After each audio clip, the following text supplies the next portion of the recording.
evening, everyone. Welcome to this breakout session, and thank you so much for joining us. Right now, we will aim to discuss how technological innovation can bolster prosperity and accelerate the growth of emerging economies. We have an excellent cohort of panelists, which we'll go through in two different panels later. But before we begin, we'll hear a few comments from Engineer Omar Al-Ansari. He's the Secretary General of QRDI Council. Thank you for joining us, and let's begin.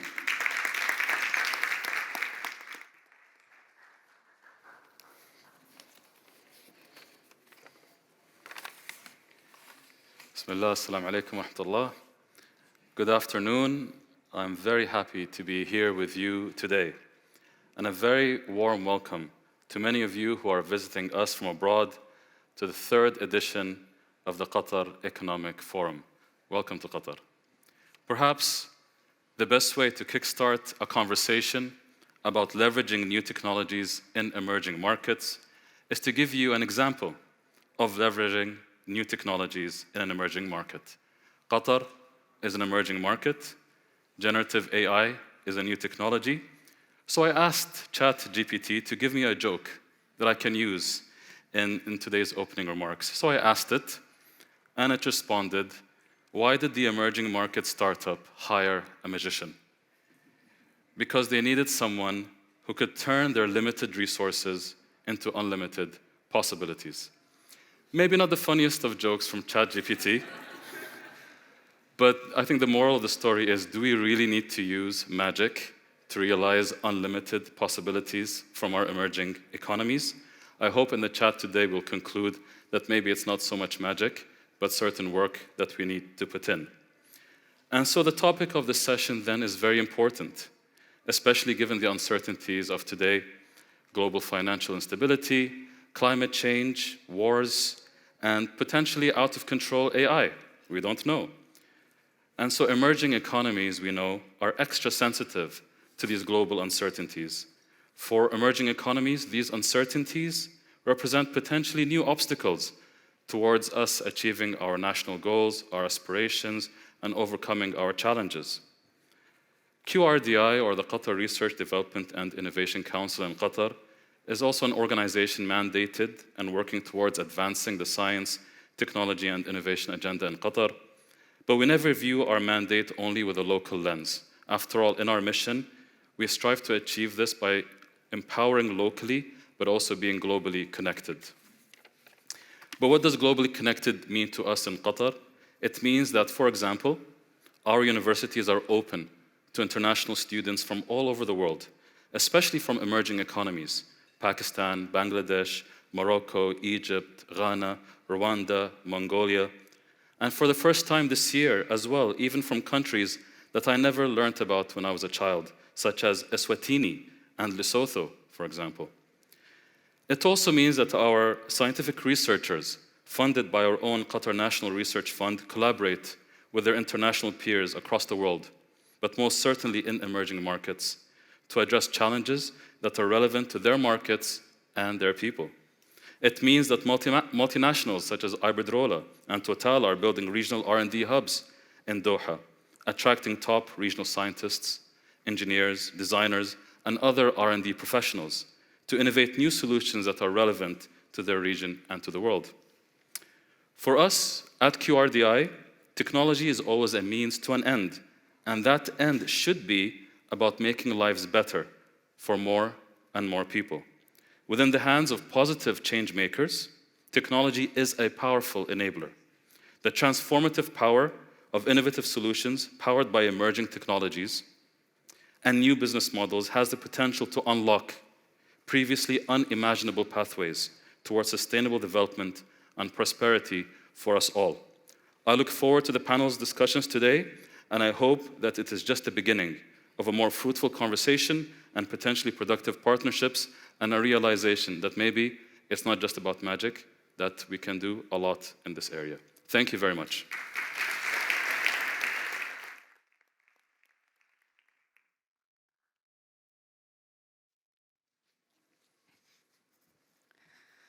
Well, thank you so much, Omar, for these words. I think it's an excellent introduction to our panel. This first one will focus on leveraging innovation in emerging economies and will aim to decipher the trends, opportunities, and challenges that emerging economies pose for tech startups as well as investors. Please welcome my panelists to the stage. First off, we have Matthias Rebellius, who is the Global Chief Executive Officer at Siemens Smart Infrastructure. Thank you.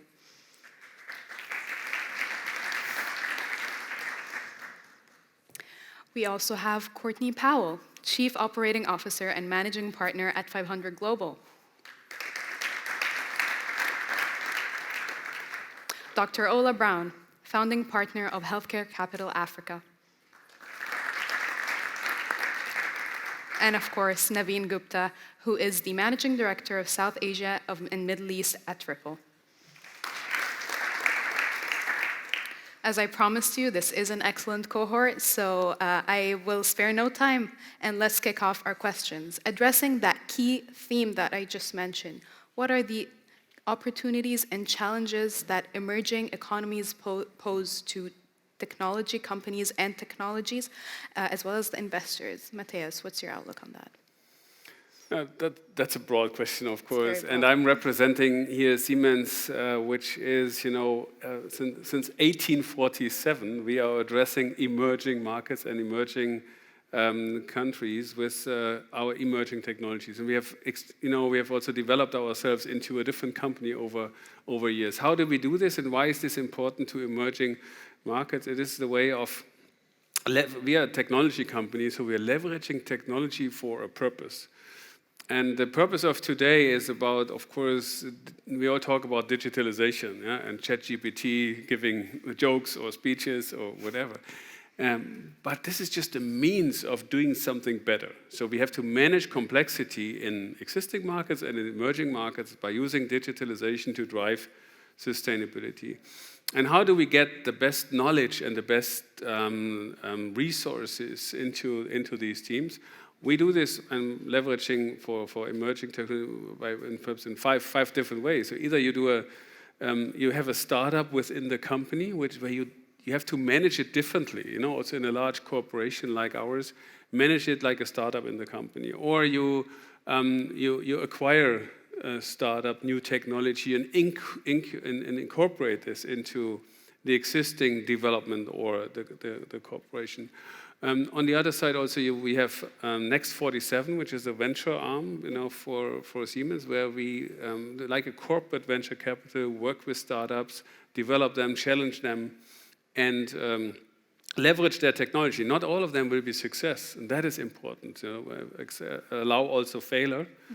And the other ones are then the two remaining ones going as a joint venture, for example, which we did also here with Captain Energy in the Emirates for the region to develop solar power, for example. So venture capital is something where we then can incorporate or just work together with creative customers about partnering. No company can do it alone. We need to partner with them, and then addressing new markets, like also, for example, a Swedish startup where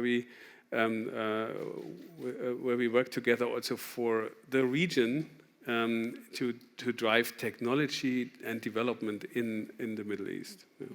Excellent. And, taking that and building on it, Courtney, you work with 500 different companies globally, and comparing developed markets to emerging markets, where do they shine and where can there be a little bit more development? Sure. So 500 Global is an early stage venture capital firm, and we've actually invested in nearly 3,000 companies across 80 different countries. So we've had a long history of investing not just in the US, but globally. And that was really a decision based upon the belief that there is incredible talent in so many emerging markets that was just looking for access to capital, access to new markets, to be able to grow businesses that support not just the technological innovation that is so incredible that we see out of these startups, but they're true contributors to GDP. We're interested in investing globally because we see founders who create companies that create jobs within their local economies. And from a financial perspective, as a financial investor, it's incredibly rewarding as well. Across our portfolio today, we have over 50 companies valued at over $1 billion, and half of those companies have come from outside the US. So it's not just, it's certainly not a developmental decision or initiative, it's a financial position, and we've seen extraordinary growth across startups in so many different markets, including here in the Middle East. Amazing. And Dr. Ola, when we were speaking before the panel, you had some very interesting thoughts, and I'd like to run through that again, especially the role of tech in emerging markets and in global growth, really, and how much of a contributor that is to GDP. Fantastic and really great question, and something that I'm obviously really passionate about. I run HealthCap Africa, a recovering medical physician that now works in finance. And HealthCap invests in the big 4 African markets. So we invest in Egypt, we invest in South Africa, we invest in Nigeria, and we invest in Kenya. Together they make up 50% of African GDP. They're also the largest consumer markets. And we invest in pre-Series A in 2 sectors, healthcare and financial technology. In terms of the opportunity, and I love talking about opportunities, historically, Africa has focused on hard infrastructure. Bridges, roads, airports, power stations. This is where sort of the largest infrastructure, the largest sort of proportion of investment has gone. I think that's interesting because these are the things that we thought would lift those 1 billion people currently living in poverty out of poverty. This is what we thought would create the most jobs. But unfortunately, the data actually tells a very different story. In America, only 0.2% of GDP goes into venture capital.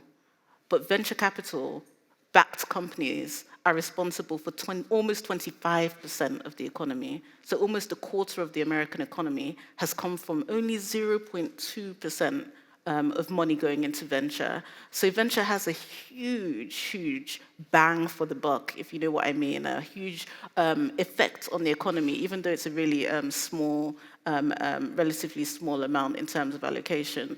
A big opportunity that I see in Africa is the exponential growth in mobile and internet access. I think it's one of the fastest developing and consumer markets in the world. In terms of venture capital per capita in Singapore, the per capita, so per person, there's about $1,000 of venture capital invested per person in Singapore. In most parts of Africa, it's $1 or $2. But if you look at the number of unicorns in Singapore and Africa, it's the same. We'll probably have more unicorns in Africa than Singapore going forward. So for a tiny amount of venture capital, you see a huge amount of really big companies. And I think, you know, when I finished my rotation in clinical medicine, I lived in Tokyo. So the biggest shock moving from Tokyo to Africa was the growth rates. In Japan right now, they sell more adult diapers than baby diapers. The economy, like in terms of demographics, they're shrinking in population. So moving from Japan to a country like Nigeria that is growing at 4% absolutely blew my mind. There were more babies born in Nigeria this year than in the whole of Europe. So the opportunity in terms of the consumer market in emerging markets really excites me. And I think, you know, it reminds me of when countries like China and Vietnam were entering that rapid growth stage. I see that inflection point happening for Africa as well. So in terms of the opportunity, I think for the markets that I invest in, it's around the venture capital per capita and that arbitrage opportunity. A very small amount of money doing very big things. It's around the explosion in mobile money. It's around the explosion in population. During the COVID pandemic, I had to dabble back into medicine again because there was a shortage of doctors. But like in states like Florida, for example, you're seeing the average age of 50, 60 in some American states. The average age in Africa is 19. So all of these things, you know, point us in the direction of probably what I call the last frontier for rapid growth in the world. And that's what really excites me. And in financial technology, particularly, this is an area that we invest in, fintech and health tech only, we see actually a comparative and competitive advantage in financial technology. Africa is the spiritual home, I would say, of fintech, the first real mobile money applications, really innovation in banking infrastructure. Companies like M-Pesa really changed the game in terms of the first real digital currency in the world.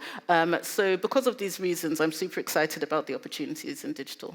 Excellent, thank you. And Naveen, I think you work in quite a different sector than what everyone else works in. You know, walk me through. I think blockchain has so much to grow, has so much room to grow here, but also the challenges. I'm sure there are plenty in the emerging economies. True. So let's just take a very simple example, because this will be relevant to everybody here in the room, is just the cost for SMEs. So if you look at an SME in a country, generally they would pay 15, 20% in an emerging market. In a more developed market, they'll pay 5%, 6% in terms of cost of capital. And this has been true for the last 100 years since this has been around. Small companies in an emerging market pay more, right? Now, let's look at the problem that we are trying to solve. So for example, cross-border remittances. So today, Oman, which is quite close to Qatar, let's assume somebody from Qatar is a buyer. They're buying from a farm in Oman 200 tons of tomatoes, right? So, and easily tomatoes can come, probably next day they'll get delivered to here in Qatar. But the money, when it moves from Qatar, from SAR to Omani Riyal, it'll take 3 days. So let's assume you are that supplier and your terms are net 30 days. That means as a supplier in Oman, you'll receive the money on the 33rd day, right? Which means that you lose 36 days of working capital in a year, right? Now, if we were to eliminate that by just making remittances instant to people where they need most, then you would eliminate and add 36 days of working capital with that supplier. So suddenly, with the same amount of money, you get 10% more productivity, because you get 1 month more of working capital that can essentially go through the system, where you can have better profits and you can essentially generate more money on the capital that is invested, lowering your cost of capital, and productivity increases. So these are the things that we are bringing to bear in terms of blockchain to say, hey, how do we eliminate friction that today essentially forces or does not allow smaller players, SMEs, to go global, right?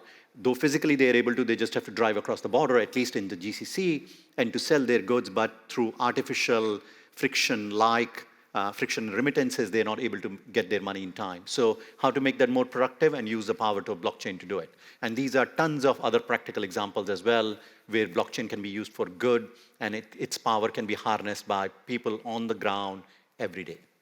Excellent. It's such a fascinating world, and we'll talk more about it, I'm sure. And Matthias, to you, I come back, and I think Siemens, being the giant company that it is, you have a lot of different partnerships. And I think partnerships is a very important theme in how we can bolster tech innovation in emerging markets that can help them grow. So what role can partnerships between venture capitalists, tech investors, governments, and companies like yours play in that framework?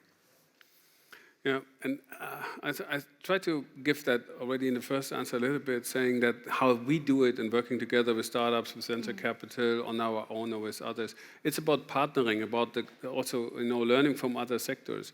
And going into emerging markets, in the past it was, I think 10 years, 20 years ago, you took the kind of older technology and you brought it somewhere and said, okay, it's good enough for the purpose. Now it's the opposite, now to be fast and with the growth in population, you need the best technology, and that is not a contradiction anymore. This is for me also very inspiring and exciting for a company like ours to work with partners.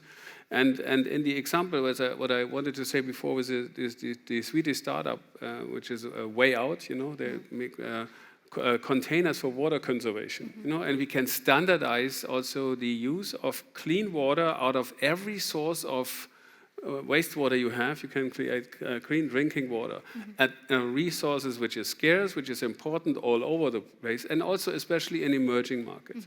So what we do there is, we provide the technology, and this technology is not old tech. That's the modern SCADA system. This is even edge and cloud-based controllers, because sometimes you are in rural areas or remote, but you nevertheless want to have the data. You want to work also remotely, because we're not always present everywhere ourselves. So bringing new technology into emerging markets, solving a very relevant need, and in this case, either it be as I talked before about renewable energy with solar investments, or with hydrogen, with vertical farming for food scarcity and food supply and food security, I should say, or even then now the example with water. So the combination of technology with a purpose, what we can bring to the table, and partnering. So partnering, to come back to your question, is very important. No company can do it alone, also not giant companies, as you called us, which is perhaps not the expression I would use. It's about technology companies and open for partners. And that's also what we are here to invite others, and that's why we're also participating in such panels and such forums to find partners and to see who can jump onto our platforms, which are more open than in the past. So how easy is it to find these talents in emerging economies and even the region? Yeah, so on talent development is the same. So we just signed an MOU also here today with Qatar Invest, where we then go into also education, internships. We want to have local talents that we build out on our technologies that then go work in the countries, but also abroad. We do this also in India. You were talking about the young population and growing population in Nigeria. It's not so much different in Egypt. It's not so much different in India, which is now the largest single population in the world, where we have a local presence. And we tap as Siemens, also the infrastructure in these countries. So we need talent locally, and we develop them, and therefore it's very much important to invest also in education, in research centers. The other part of today was the discussion about an engineering and design center. So localized technology based on a global platform. And here again, digitalization enables us to work together in a much more networked and global way than it was in the past. Excellent. And for you, Courtney, how do you work on talent development, but also going back to that question on partnerships, what does that look like to you? Yes, I think partnerships are so critical, especially when with regard to emerging markets. So 500, of course, is a venture capital investor, but because we have been investing for so many years in nascent and emerging markets, we have found a lot of success partnering with governments to help design a pathway to accelerate a startup ecosystem. So when we're coming into a market, we're not just looking to deploy capital, we're also working with the government on the policy platforms and the regulatory frameworks that need to exist in order to enable startups to not just start, but also ultimately get access to sandboxes, to exit, et cetera. We're looking at what the local capacity building needs are with regard to venture capital, angel investors, even family offices that are all really important parts of investors into a startup ecosystem. And ultimately, first we're looking to build a local team, right? We want a sustainable startup ecosystem to result from the work that we're contributing to. And so we spend a lot of time partnered with governments to understand what the gaps are, and then partnering with other corporates and education systems to make sure that there is a real capacity to have a sustainable ecosystem. And in fact, we actually partnered with Next 47 in Mumbai to create capacity there with regard to corporate venture capital in India. So a lot of incredible partnerships are what makes an ecosystem work, and I think it's more important than ever, especially in fast-growing markets like we're seeing here across the Middle East and Africa. All of these things are really critical. Amazing. And Ola, for you, what's your experience in Africa building those partnerships, and what does that look like? I'll say that there's sort of two really interesting partnerships that I think are important. Number one is foreign direct investment and institutional investment partnerships. And I think back to the days when America was building its infrastructure. A lot of the money came from Europe, and people didn't quite appreciate that. A lot of the money came actually from the financial centers.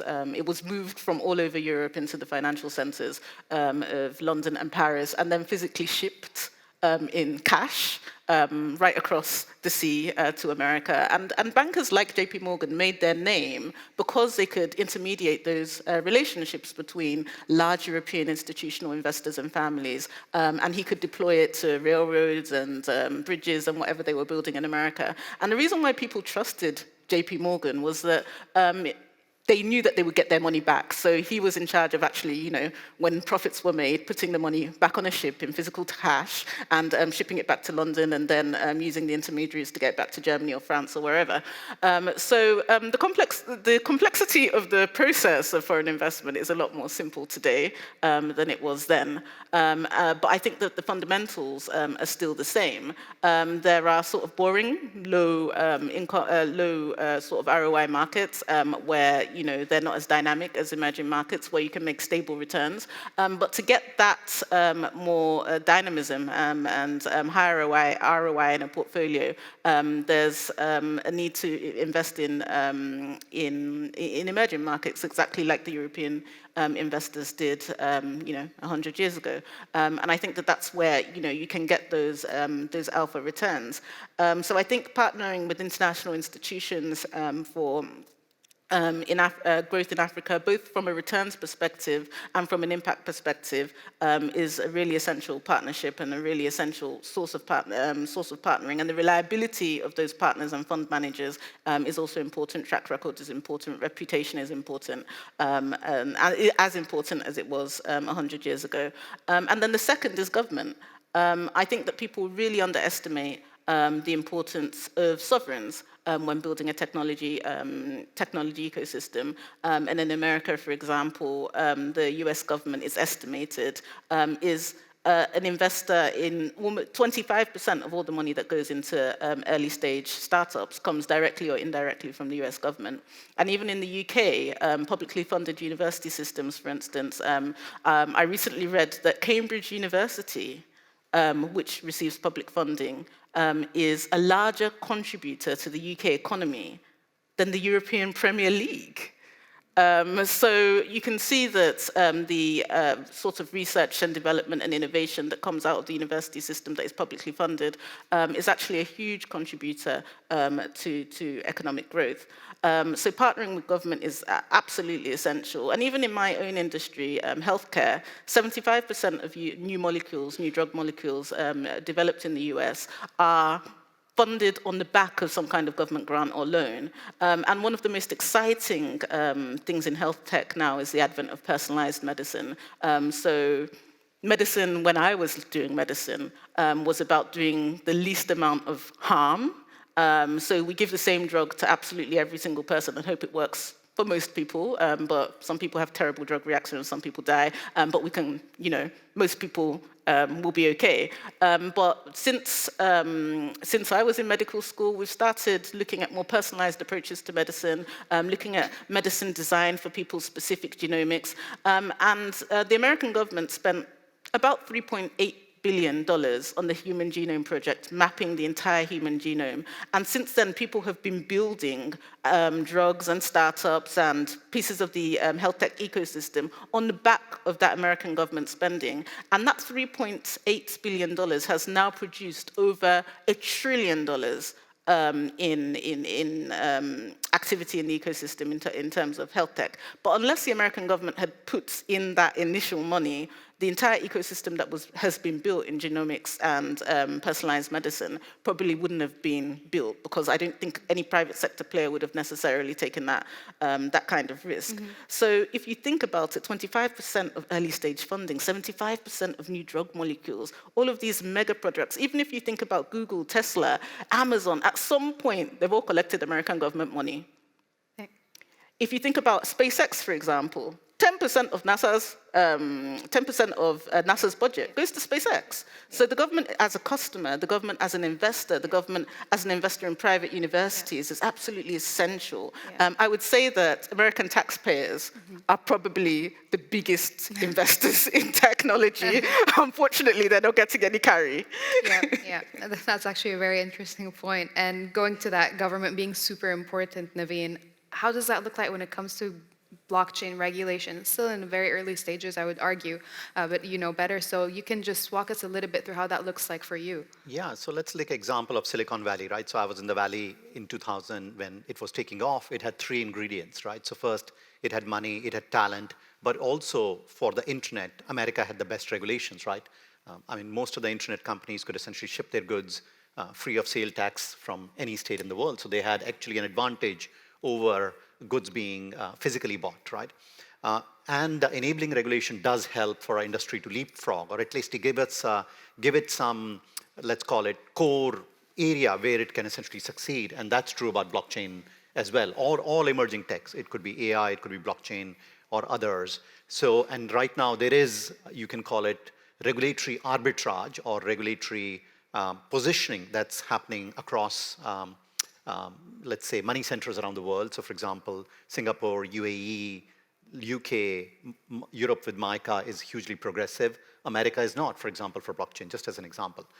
So regulation is very important, particularly for emerging tech, to essentially let hundreds of entrepreneurs succeed where the intention is correct and the output is a little bit unknown. Mm-hmm. And if that doesn't happen, and had that not happened in America, we wouldn't have had Silicon Valley to the scale and size in terms of what we see today. Mm-hmm. So to me, regulation, and not just regulation, very progressive regulation, letting people, firms experiment, letting firms scale up, letting firms die, is critical to the success. And some countries will get it right, and some countries will not. Yeah. And I mean, the time of our panel is approaching to a close, so I will do something a bit different for this last question. Very briefly, I'd like to hear from each and every one of you what you think are the under-penetrated sectors in emerging markets that we can use tech to kind of help bolster. I mean, it's something that I'm sure you look at many different sectors, Matthias. So what does that look like for you? Yeah, so for us, of course, what I do see is where investment is being needed is definitely in terms of the electrification of the world. Mm-hmm. Yeah, because that is where everything starts. You know, it's about the grid expansion, it's about renewable expansion, it is about intelligent leverage of it, so grid management. So that is where companies like ours, but also then lots of startups are working and investing. Why is there under leverage? Because if you look into the huge amount of renewable energy that is expected which is needed to turn around the world from 20% fossil to 80%, 20% renewable to 80%. So we have to really flip it around. If you imagine we would build all the renewable programs that are being announced globally, the bottleneck will be the grid. Mm-hmm. And the grid management, that again is a combination of the real and the digital world, means the grid electrification systems plus the intelligent management of it. And this is where I see it will be decisive for not only emerging markets, but for the entire planet, and definitely an area to focus on investment. The problem is it needs CapEx, but then, and that's to cut it short here, it's important to move from, instead of capital expense, go to operation expense, means have as a service business model, which make it a lot more affordable and tailored to the needs of emerging markets, but also larger economies. So that is definitely, and that again needs digitalization, cloud platforms, and technology. Great. Again, I'm conscious of the time, so Courtney, very briefly, what are the key sectors for you? I think education across emerging markets is still really largely untapped. It's just massive populations that have oftentimes limited access to some of the things that we've seen in more advanced markets. So education is one. And then secondly, more from an investment standpoint, I would say B2B. B2B SaaS definitely has not been developed yet across many emerging markets. And I think there's a huge upside to still seeing what can come from serving a new client base there. Excellent. What about you, Dr. Ola, very briefly? Oh, you know I have a bias. So I'm a doctor. My master's is in finance. My PhD is also going to be in finance, studying digital currencies on my thesis. So I would say that definitely the biggest opportunities are health tech and fintech. Fintech has produced 1 in 5 unicorns in the entire world. The third biggest unicorn producing sector is health tech. So those are the two industries that I focus on, and definitely I think the two industries that are important for emerging markets. Thank you so much. And Naveen? So like we think of clean water, clean air as fundamental rights, I would think of free internet or internet accessibility to everyone and movement of money, electronic money for everyone. And you just have these all 4 and economies will just take off. Amazing. Thank you so much for this excellent discussion. And please, everyone, thank you. Help them. Thank them for me, too. This second panel will touch upon something a little bit different. So it's looking from the inside out and how we can use emerging market innovations to help scale up these technologies. And so it's, again, all about the potential of emerging market innovation. And for our speakers, firstly, I'd like to welcome Her Honorable Paula Ingaberi, the Minister of Information, Communication, Technology, and Innovation at the Republic of Rwanda.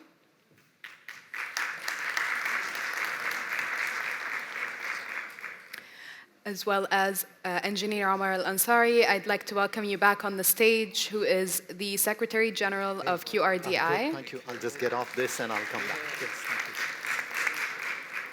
you. And Dr. Inma Martinez, Digital Partner and Artificial Intelligence Scientist, who's also Chair of the Expert Group at Global Partnership on AI.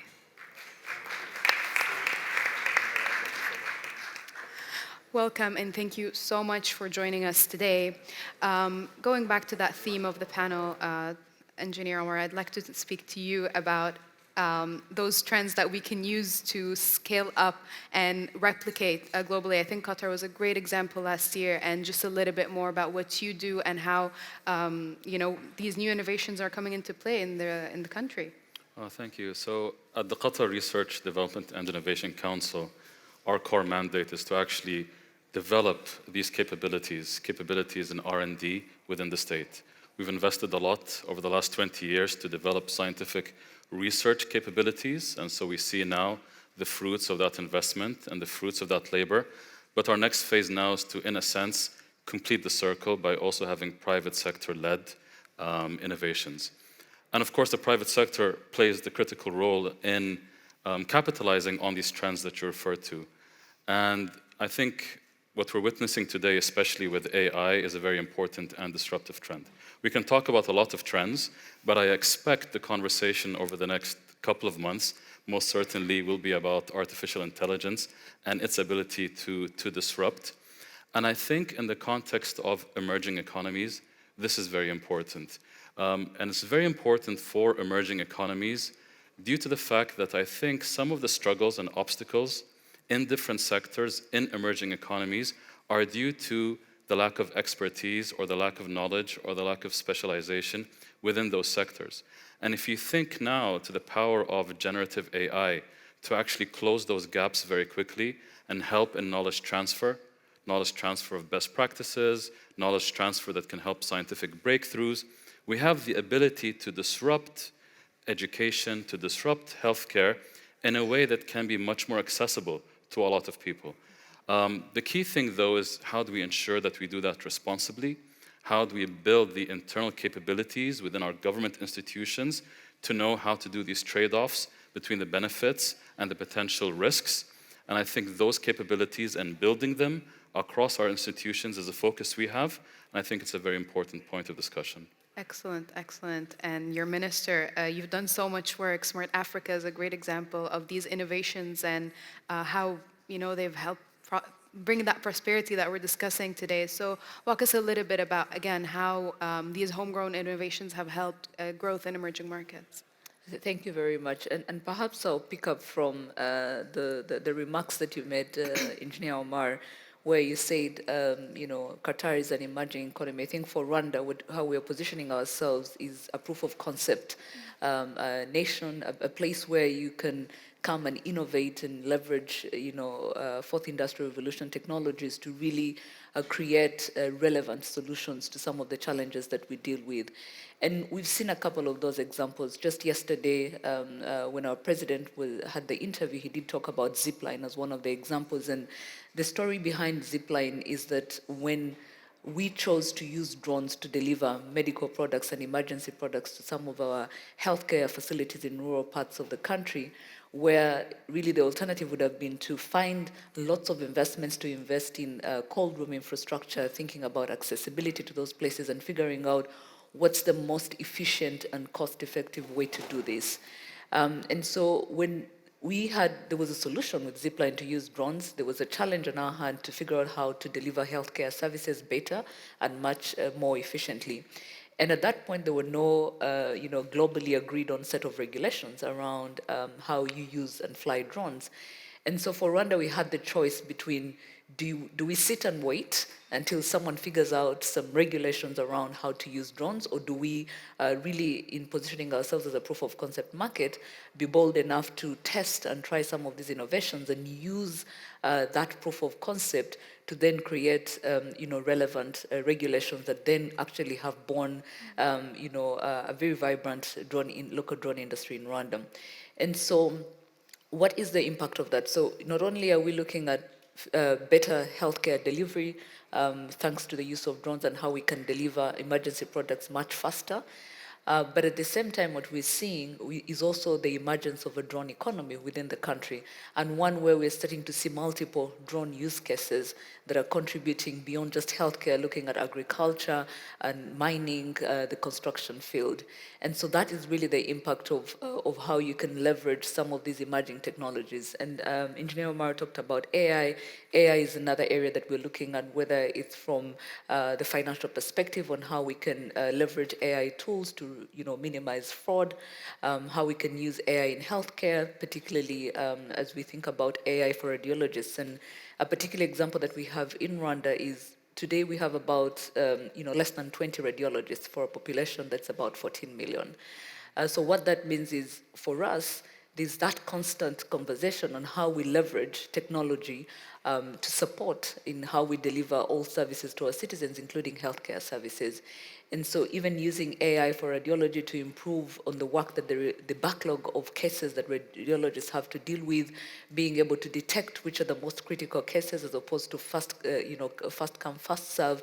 And so all of that is really the benefits that we're starting to see as we open up as a country that is really ready to test some of these innovations. Excellent. This is just, exactly the theme that this panel is about, innovation that we can replicate, and that's such a great example. And then to you, Dr. Enmaikam, both of them already spoke about artificial intelligence, and I'm sure you have so much more to talk through us about that and how artificial intelligence is so important in the development of these new innovations in emerging economies. Well, it is. It's the most disruptive technology that is exerting massive effect in the world right now. Although artificial intelligence has been developed for the last 60 years, it is now when we see its potentiality, and also what is it that, as a civilization, we need to look out for in terms of how transformational we want it to be, but also how we want to preserve our culture and the way we want to live in the future. So it's and especially since September 22nd, when a massive large language model was put in the world in the hands of normal people, the governments are very, very concerned as to how to deal with it. The Global Partnership on AI is the AI agency founded by the G7 and G20 countries, and is a member country organization with 29 nations and about 150 AI scientists from these nations and other nations working together to actually make sure that AI is put in the world the way we need it. So it's interesting, the example that you mentioned with radiology, because one of the greatest opportunities of developing nations is that if you bring artificial intelligence to solve problems, for example, image diagnosis, you don't have the barriers that you find in developed nations as to, if I bring this machine that is going to not only detect cancer markers in blood, but will draw me a picture of the evolution of this cancer so that we can create a therapy, basically predicting the future evolution, is not taking anybody's job, which is what is mentally stopping many AI solutions in developed nations. If I automatize this, or if I bring this detection tag, somebody's going to lose a job. In developing nations, you need solutions for very specific problems, and if technology is going to come and help, you immediately deploy it. So these will create probably a future in which countries in development that pioneered many innovative technologies will become the first case studies of how that thing actually works. It's a massive opportunity. Mobile payments, Africa has about 300 million mobile payment accounts.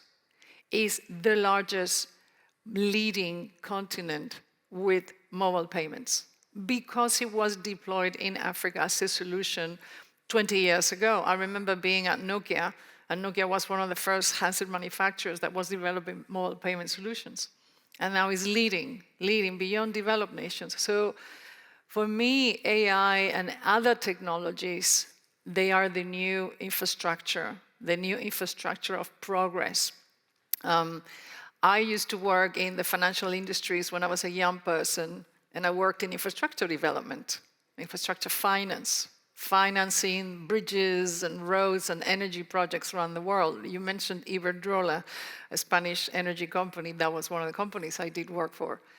And when you build infrastructure, you're not really addressing the core problem. For example, the famous bridge between Copenhagen in Denmark and the city in Sweden of Malmö.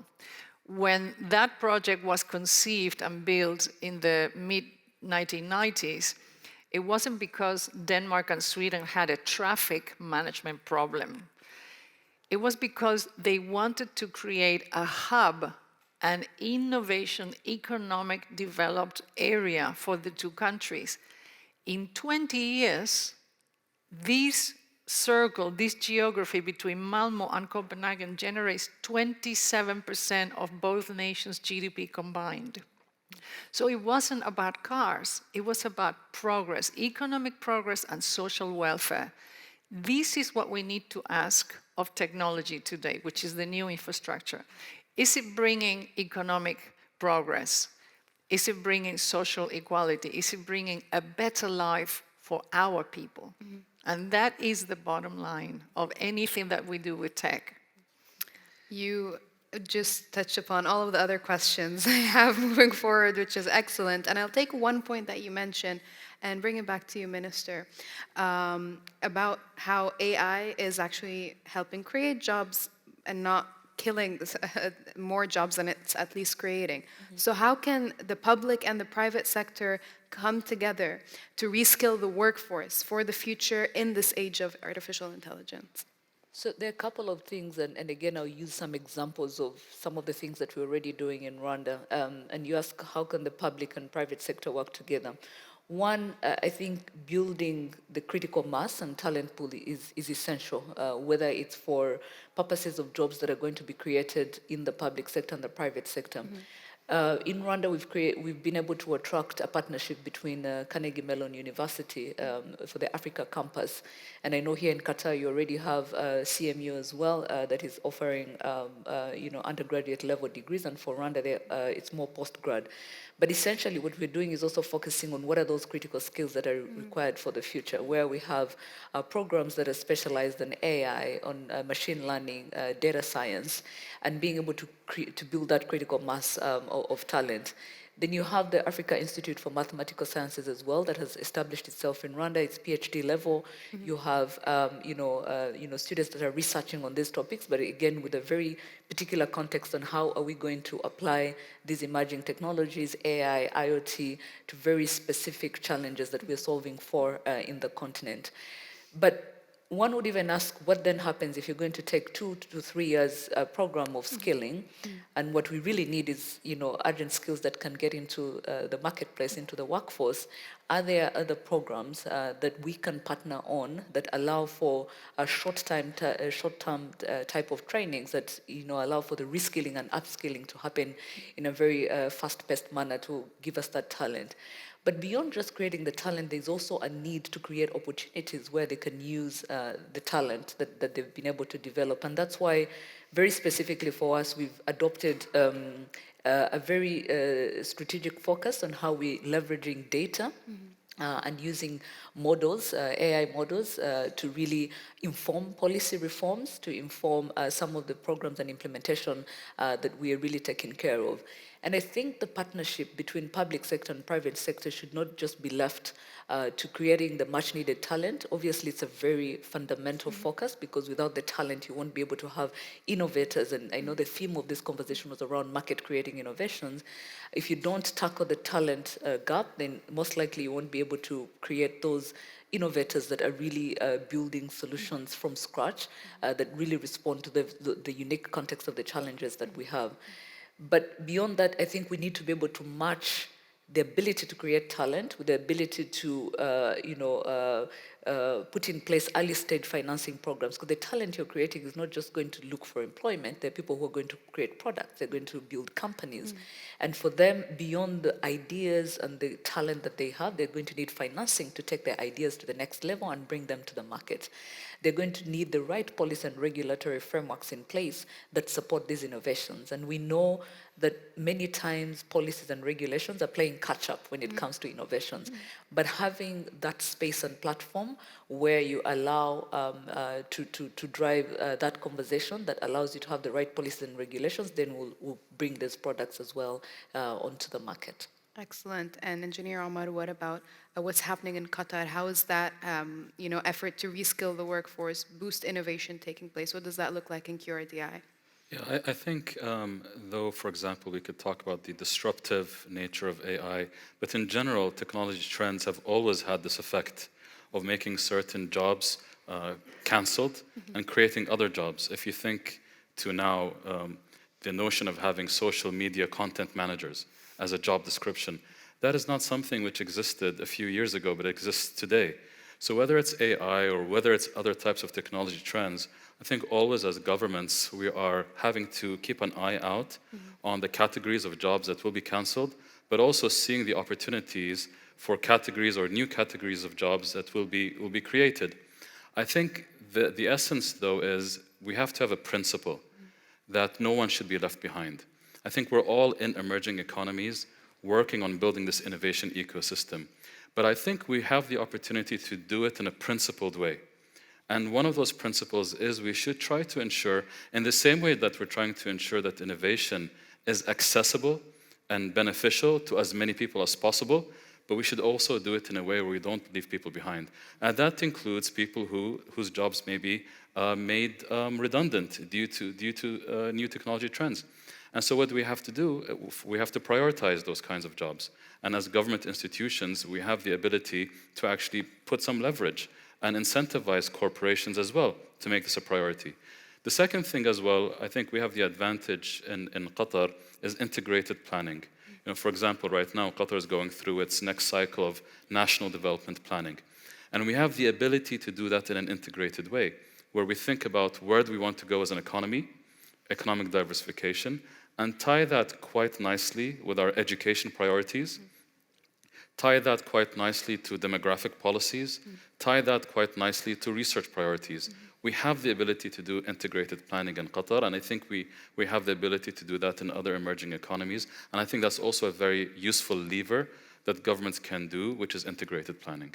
Excellent. And Dr. Inma, going back to the last point that you mentioned about artificial intelligence and the questions that we should look at when we're incorporating it. And I want to ask you, how are these emerging technologies such as artificial intelligence transforming the way the public institutions are serving their citizens? We'll go back, of course, and speak to our government officials, but to you as someone who works with G7 and so on, what does that look like to you? Well, governments have the responsibility of funding whatever initiatives is going to create prosperity, more employment, innovation. That's obviously has been the strategy in the European Union, for example. But beyond that, and this is what it's emerging now, as it was extremely rightly pointed out, we now find ourselves at an inflection point as humanity in which we are almost touching certain aspects of science as gods. You know, for example, molecular developments, you know, being able to very quickly with AI build the molecular structure of DNA. This is something that AlphaFold did in 2018. All of a sudden, we see ourselves almost recreating nature, something that was unthinkable 100 years ago. And it's at this moment in which ethics, equity, is when we start thinking what kind of world we want to build. We cannot leave anyone behind. We need to make a life that is fit for humans to live rather than an alienating life. So all of the products and solutions that are emerging in, for example, with artificial intelligence, they have to have the basis of it's really demonstrating that it's alleviating a lot of hardships. For example, artificial intelligence in agriculture is completely transforming how arable land is being treated, because every year, due to climate change, but also very bad agricultural practices, arable land decreases. So we have less land to grow food for a much larger humanity of billions. And when you bring AI to the fields, immediately it has to demonstrate that you work with less effort, you have better yields for your crop. So it has to be monitoring that it brings an optimization, but also that is something scalable that everybody else can use, that is not a bespoke project brought by a university to a small farmer. No, this is really a way to create an industry and a transformative movement that can become a case study and something deployable with scalability. In the GPA, when I joined, I started leading AI in agriculture and livestock farming because it's one of the areas that is most radically going to change, but also healthcare. Also, what kind of cities are we building? Smart cities is a concept that began in 2000. I remember I was invited to come to Eindhoven in Holland. Eindhoven is one of the super smart cities where they have innovated the most. And at the beginning was about putting internet on the streets, and then it was about sensorizing car parks, and then bringing electric bicycles. But today, it's about waste management, oxygen levels, fighting pollution, fighting mental health issues of people living in metropolis of more than 10, 15, 20 million people. So it's not about electric bicycles anymore. And I think, and I'm very excited that Doha is a footprint for anything you want to build on it, because it's a city of the future. It's got the infrastructure, it's got the blank page to start dreaming up how the cities in the future should be, how technology can come and create an impact in this. And emerging markets are the test bed of dreams, because you can build everything brand new on top of it. That's so true. That's so true. To you, Engineer Omar, with Doha being the footprint, and so what are these experiences looking like? How is it serving the public? And very briefly, as again, I'm being very conscious of time.